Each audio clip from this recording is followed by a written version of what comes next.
ಒಬ್ಬ ಪಾಕಿಸ್ತಾನದ ನಾಗರಿಕ ಪ್ರಜೆ ಶಾಹೀದ್ ಬಿಟ್ಟರೆ ಅಂದರೆ ಸತ್ತು ಬಿಟ್ಟರೆ ಅವರು ನೆನಪಿಟ್ಕೊಳ್ಳಿ, ಅವರು ಮೂಗಿನ ಮೂಲಕ ರಕ್ತ ಬರೋ ಥರ ಉತ್ತರ ಕೊಡ್ತೀವಿ ಅಂತ ಬುರುಡೆ ಬಿಟ್ಟ ಮಂತ್ರಿ ಈಗ ಹೇಳ್ತಾನೆ ಅಲ್ಲಾಹು ಕಾಪಾಡಬೇಕು, ಭಾರತಕ್ಕೆ ಬುದ್ಧಿ ಬರಲಿ, ಒಳ್ಳೆಯದು, ಯುದ್ಧ ಆಗದೇ ಇರೋ ಥರ ಅಂತ. ನಾನು ರಿಲಿಜನ್ ವೈಸಲ್ಲಿ ಅಲ್ಲಾಹು ಅಲ್ಲದೆ ಇರಬಹುದು, ಆದರೆ ಅಲ್ಲಾಹು ಪವರ್ಫುಲ್ ಗಾಡ್ ಅಂತ ಎಲ್ಲರೂ ಬಿಲೀವ್ ಮಾಡಿರೋದ್ರಿಂದ ನಾನು ಅದನ್ನು ಒಪ್ಕೊಂಡು ನಾನು ಇವತ್ತು ಪ್ರಾರ್ಥನೆ ಮಾಡ್ತಾ ಇದ್ದೀನಿ ಅಲ್ಲಾಹುಗೆ, ಪಾಕಿಸ್ತಾನದಲ್ಲಿರೋರಿಗೆಲ್ಲ ಯಾವ್ದಾದ್ರು ಬರಬಾರ್ದೊಂದು ರೋಗ ಬಂದು ಸಾಯಬೇಕು ಅಂತ ನಾನು ಪ್ರಾರ್ಥನೆ ಮಾಡ್ತಿದ್ದೀನಿ. ನಿನ್ನ ಪ್ರಾರ್ಥನೆ ಅಲ್ಲಾಹು ಕೇಳಿಸ್ಬೇಕು ಅನ್ನೋದಾದರೆ ನಮ್ಮ ಪ್ರಾರ್ಥನೆಯೂ ಕೇಳಿಸ್ಬೇಕು. ಯಾಕಂದರೆ ನೀವು ಮಾಡ್ತಿರೋದು ಅಂಥ ರಣಚಂಡಿ ಕೆಲಸಗಳು, ಮನುಷ್ಯತ್ವ ಒಪ್ಪಕ್ಕಾಗದೇ ಇರೋ ಕೆಲಸಗಳವು ಒಬ್ಬರನ್ನ.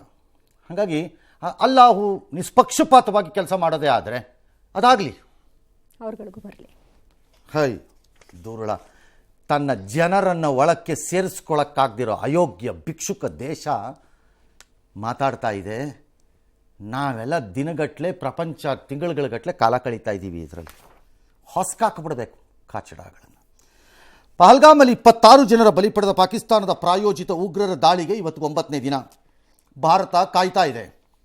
ನರೇಂದ್ರ ಮೋದಿಯವರು ಯಾವ ನಿರ್ಧಾರವನ್ನು ತೆಗೆದುಕೊಂಡು ಸೈನ್ಯಕ್ಕೆ ಕೊಟ್ಟಿದ್ದಾರೆ ಮತ್ತು ಸೈನ್ಯ ತಾನು ಪಡೆದುಕೊಂಡಿರುವ ಪರಮಾಧಿಕಾರವನ್ನು ಯಾವ ರೀತಿ ಬಳಸತ್ತೆ ಅನ್ನೋದಕ್ಕೆ ಭಾರತ ಕಾಯ್ತಾ ಇದೆ.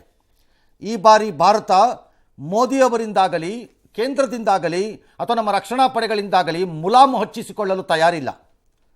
ನಿರ್ದಿಷ್ಟವಾದ ಸ್ಪಷ್ಟವಾದ ಸರ್ವರಿಗೂ ಕಾಣುವ ರೀತಿಯ ಆಕ್ಷನ್ ಏನು ಮತ್ತು ಅದರ ಫಲಾಫಲಗಳೇನು ಅನ್ನೋದು ಈ ದೇಶಕ್ಕೆ ಅರಿವಾಗಬೇಕು. ಈ ಸರಿ ಸಾಕು ನೀವುಗಳು ಮುಲಾಮ್ ಹಚ್ಚಿದ್ದಿದ್ದು ನಮ್ಮ ದೇಹಕ್ಕೆಲ್ಲ ಗಾಯ ಆದಾಗ.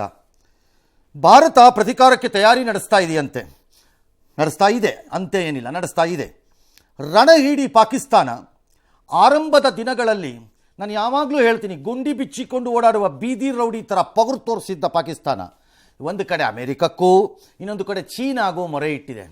ಎಂಥ ದೌರ್ಭಾಗ್ಯದ ಚಿತ್ರಗಳು ಅಂತಂದರೆ ಪಾಕಿಸ್ತಾನದಿಂದ ಚೈನಾದ ಅಂಬಾಸಿಡರು, ಪಾಕಿಸ್ತಾನಕ್ಕೆ ಅಪಾಯಿಂಟ್ ಆಗಿರೋ ಅಂಬಾಸಿಡರು, ಇನ್ನು ಯೂಸ್ಲೆಸ್ ಫೆಲೋ ಅಂತ ನಾನು ಹೇಳಲಿಲ್ಲ, ಒಂದು ಅಂಬಾಸಿಡರ್, ಅವರು ಭೇಟಿಗೆ ಹೋದರೆ ಪ್ರೈಮ್ ಮಿನಿಸ್ಟ್ರು ಹೆಂಗೆ ಕುತ್ಕೊಂಡು ಅವ್ರ ಜೊತೆ ಮಾತಾಡ್ತಿದ್ದಂತೆ, ಪ್ರೆಸಿಡೆಂಟ್ ಆಫ್ ಯುನೈಟೆಡ್ ಸ್ಟೇಟ್ಸ್ ಜೊತೆ ಏನೋ ನಿಯೋಗಗಳ ಜೊತೆ ಮಾತಾಡೋ ಥರ. ಆ ಕಡೆ defence minister, foreign minister, information minister, ಇನ್ನೊಬ್ಬ ಮಿನಿಸ್ಟ್ರು ಎಲ್ಲರೂ ಈ ಕಡೆ ಅವ್ರನ್ನ ಕೂರಿಸ್ಕೊಂಡು ಸ್ಕೂಲ್ ಮಕ್ಕಳ ಥರ ಒಪ್ಪಿಸ್ತಾವನೆ ಕೂತ್ಕೊಂಡು.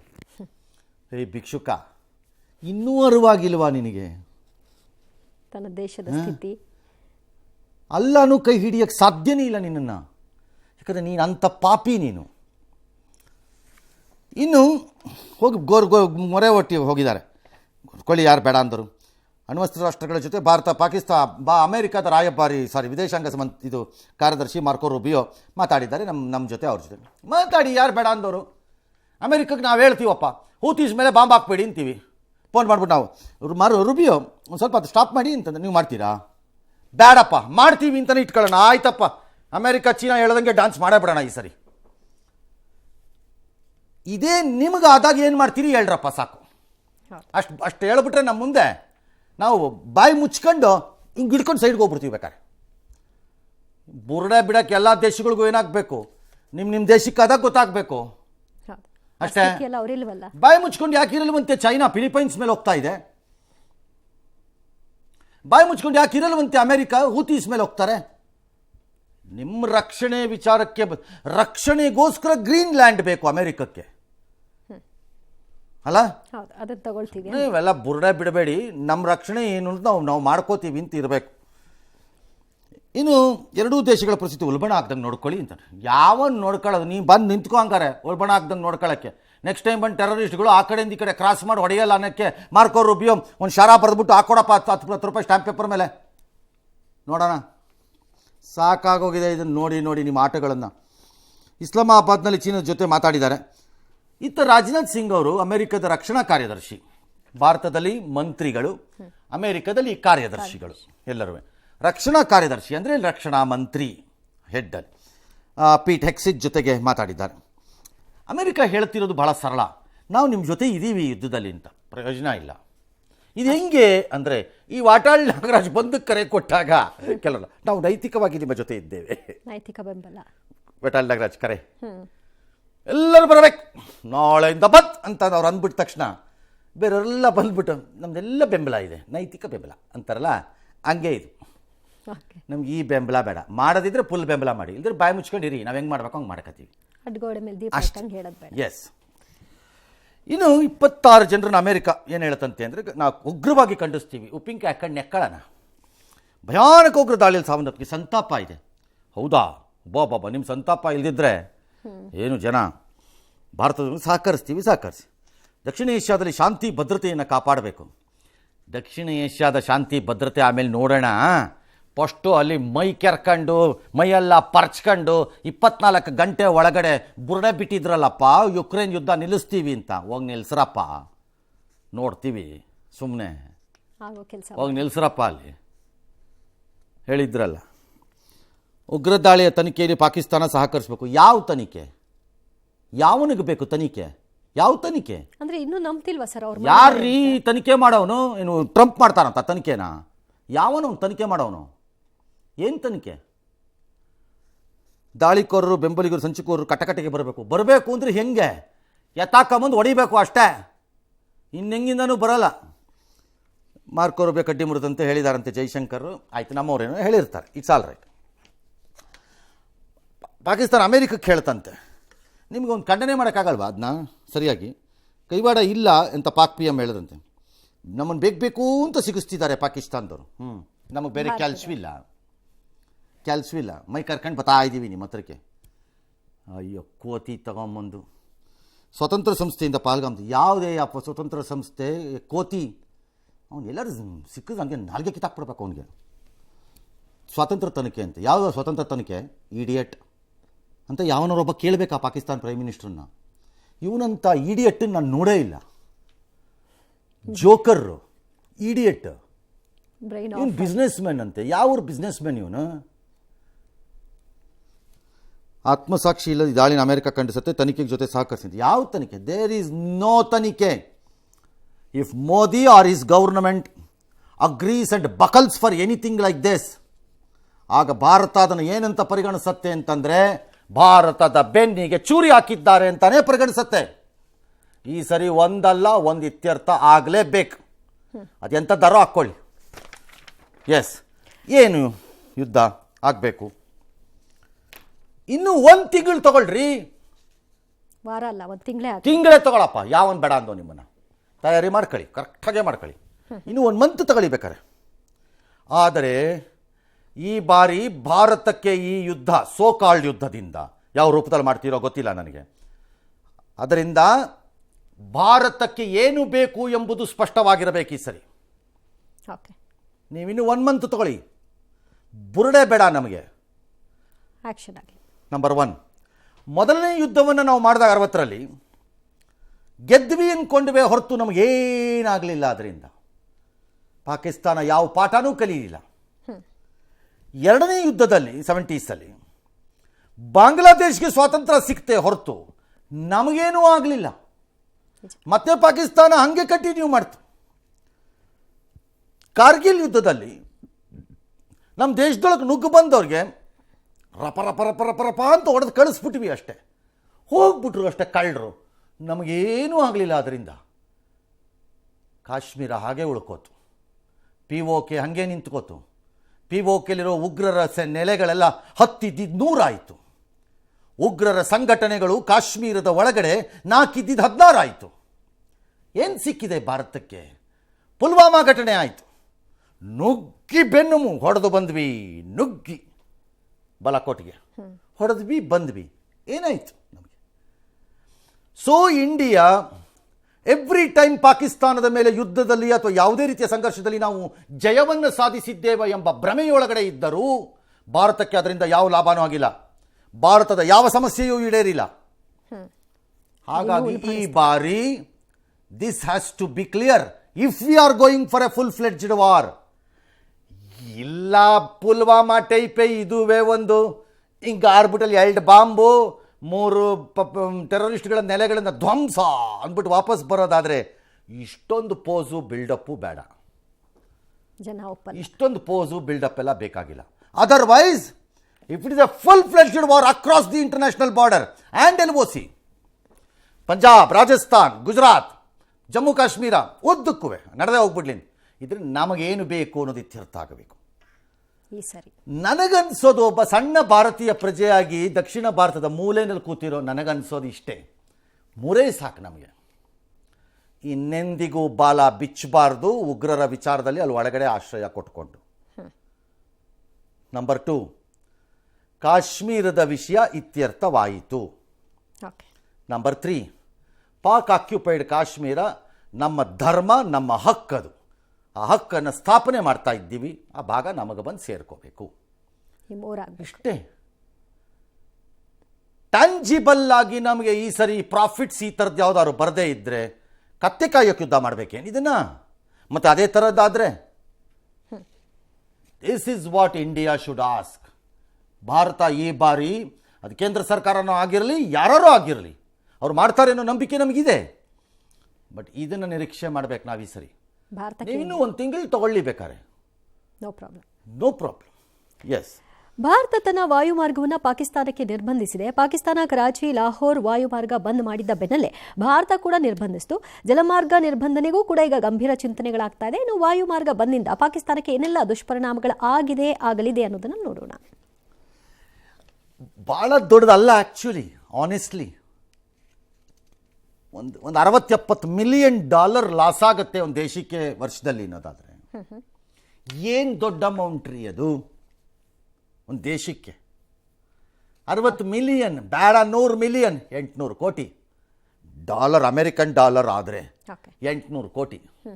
ಆದರೆ ಇಲ್ಲಿ 2 ಪ್ರಾಬ್ಲಮ್ ಇದೆ. ಭಾರತಕ್ಕೆ ಅದು 800 ಕೋಟಿ, ಯಾವ ಜುಜುಬಿ ಬಿಟ್ಟಾಕರಿತು, ಯಾವಂತಲ್ಲ ಕೆಡ್ಸ್ಕೊತಾನೆ. 2,37,000 ಕೋಟಿ ಈ ಸರಿಯ GST ಕಲೆಕ್ಷನ್. ಅದ್ರಲ್ಲಿ ಯಾವ 8,000 ಕೋಟಿ. ಸಿದ್ದರಾಮಯ್ಯವ್ರಿಗೆ ಒಂದು ಫೋನ್ ಹಾಕಿದ್ರೆ ಹೇಳ್ಕೊಡ್ತಾರೆ ಯಾವುದ್ರ ಮೇಲೆ 3% ಹಿಂಗೆ ಕಿತ್ಕೋಬೇಕು ಅಂತ ಕರೆಕ್ಟಾಗಿ ಹೇಳ್ಕೊಡ್ತಾರಪ್ಪ. ಸಿದ್ದರಾಮಯ್ಯವ್ರಿಗೊಂದು ಫೋನ್ ಹಾಕಿದ್ರೆ ಮುಗೀತು.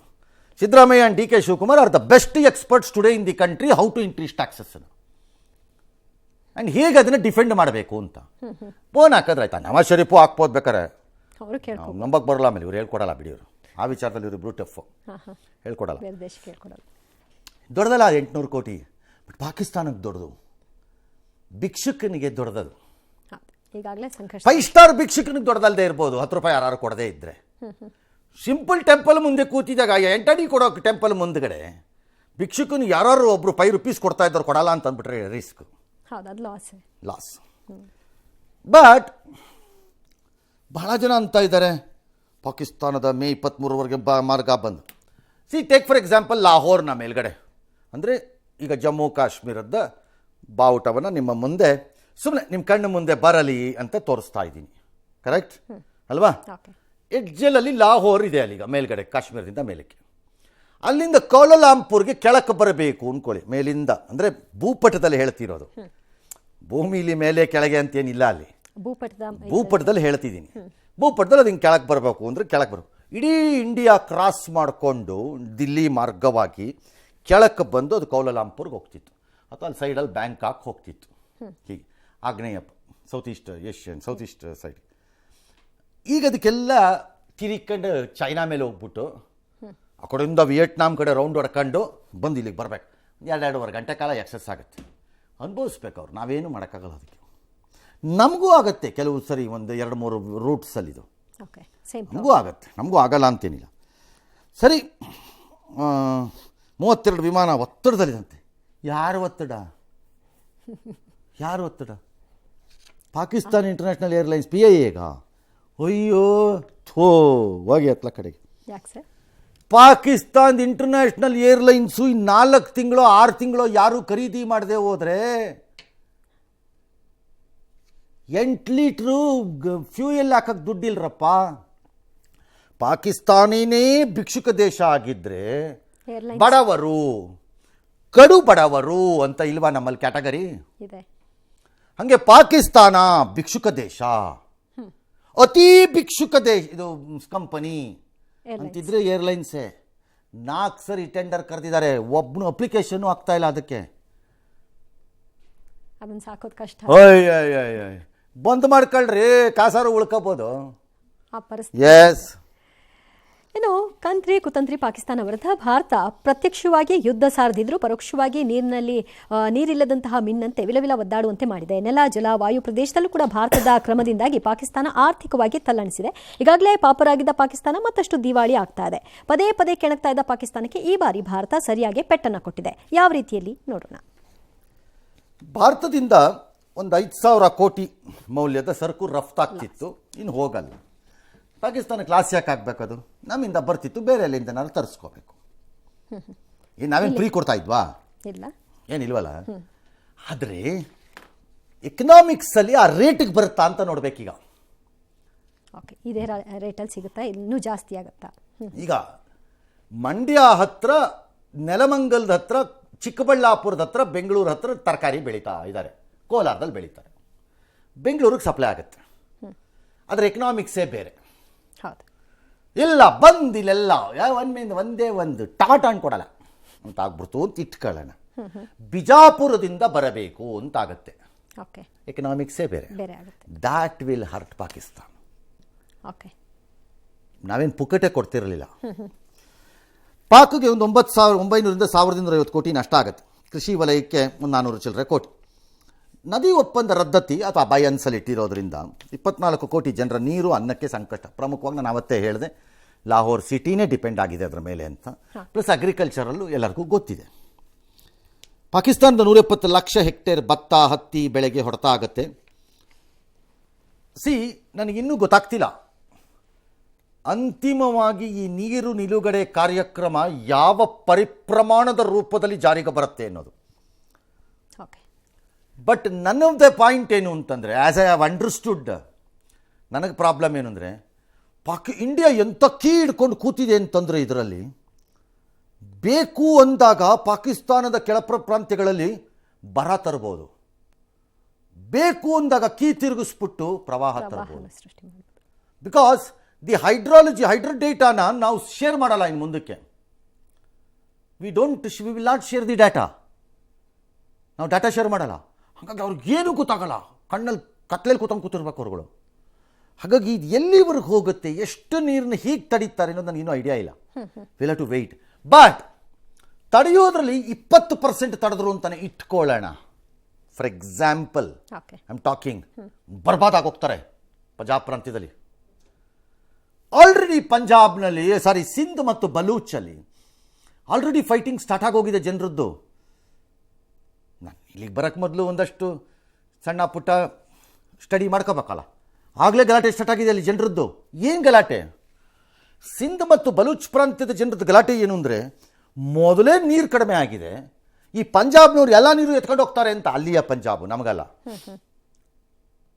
ರೈಲನ್ನು ದೇಶವ್ಯಾಪಿ ಅಡ್ಡಾಕ್ಬಿಟ್ಟು ನಿಲ್ಲಿಸ್ಬಿಡ್ತೀವಿ ನೋಡಿ ಅಂತ ಆಗಲೇ ಸ್ಟಾರ್ಟ್ ಮಾಡಿದ್ದಾರೆ ಗಲಾಟೆ ಅವರು. ಸೊ ಹಾಗಾಗಿ it's a dangerous game Pakistan is trying to play. ಯಾತಕ್ಕೋಸ್ಕರ? ಬ್ರದರ್ಸ್ ಕಾಪಾಡ್ಕೊಳ್ಳೋಕ್ಕೆ. ಯಾರು ಬ್ರದರ್ಸ್ ಅಂತ ಹೊರಡ್ತಾರೆ ಅವರು ಏಟನ್ನು ತಿನ್ನುತ್ತಾರೆ ಅನ್ನೋದನ್ನು ಬ್ರದರ್ಸ್ ಬಳಸೋರು ತಿಳ್ಕೋಬೋದಲ್ವೇ? ಅರ್ಥ ಮಾಡ್ಕೋಬೇಕು. ಇದೆಯೋ ಇಲ್ಲೊಂದು ಪಾಠ ಇದೆ, ಖಂಡಿತ ಇದೆ. ಕೇಳಿಸತ್ತೋರ ಕಿವಿ ಕೇಳಿಸ್ಬೇಕಲ್ವಾ? ಗೊತ್ತಿಲ್ಲ, ಅವ್ರವ್ರಿಗೆ ಬಿಟ್ಟಿತ್ತು, ಆಯ್ಕೆ ಬಿಟ್ಟಿದ್ದು. ಇನ್ನು ಔಷಧ ಉತ್ಪನ್ನಗಳು 167 ಕೋಟಿ. That's bound to happen. ಐಸೆ ಅದಾಗಲೇಬೇಕು. ಭಾರತ ಪ್ರಪಂಚದ ಮಾತ್ರೆಗಳ ಕಾರ್ಖಾನೆ, particularly on the side of generic ಮೆಡಿಸಿನ್ಸಲ್ಲಿ. Forget the other medicines, generic ಸೈಡಲ್ಲಂತೂ ನಮ್ಮ ಮಾತ್ರೆಗಳ ರೇಟಲ್ಲಿ ಕೊಡೋಕೆ ನಾವು ಒಂಥರ ಈ ಮಾತ್ರೆಗಳ ವ್ಯವಹಾರದಲ್ಲಿ ಚೈನಾ ಇದ್ದಂಗೆ. ಚೈನಾ ಕಂಡಿದ್ದಲ್ಲ, ವಾಡ್ದು ಮಾಡಿ ಕಳಿಸಲ್ವ 8 ಆಣಿ 4 ಆಣಿ ಕಾಲಾಣಿಗೆ. ಹಂಗೆ ನಮ್ದುವೆ ಹೊಡೆಸ್ಕೊಳ್ಳೇಬೇಕು ಅವರು, ಬೇರೆ ದಾರಿ ಇಲ್ಲ ಅವ್ರಿಗೆ. ಒಂದು ವಾರಕ್ಕೆ ಇಷ್ಟು ನಷ್ಟ. ಹಾಂ, ಕೆಲವೆಲ್ಲ ಅವ್ರಿಗೆ ಭಾಳ ಕಷ್ಟ ಆಗುತ್ತೆ. ನೋಡೋಣ, ಅನುಭವಿಸ್ಬೇಕು. ಈ ಮಧ್ಯ ಅವ್ರು ಸ್ಟಾಕ್ ಮಾರ್ಕೆಟ್ ಬಿದ್ದ. ಆ ಸ್ಟಾಕ್ ಮಾರ್ಕೆಟ್ ಇದೆಯಾ? ಸರಿ ಆಯ್ತರಪ್ಪ, ಇದೆ, ಬಿದ್ದಿದೆ, ಆಯ್ತಾ. ಇನ್ನು IMF ಹತ್ರ ಅವ್ರು ದುಡ್ಡು ಕೇಳಿದ್ರಂತೆ ಸರ್. IMF ಹತ್ರ ದುಡ್ಡು ಕೇಳಿದ್ದಾರೆ. ಅದೇ 1 ಬಿಲಿಯನ್ 1.5 ಬಿಲಿಯನ್ ರಿನ್ಯೂವಲ್ ಇದೆ ಅವ್ರಿಗೆ ಸಾಲದ್ದೊಂದು ರಿನ್ಯೂವಲ್ ಇದೆ. ನಾವು we should go back to IMF. ನಾವು ಬಿಡ್ಕೂಡ್ದು, ಕೊಡ್ಕೂಡ್ದು ಈ ದುಡ್ಡನ್ನು ಅಂತ. ಅವ್ರನ್ನ ವಾಪಸ್ FATF ಒಳಗೆ ಹಾಕಬೇಕು.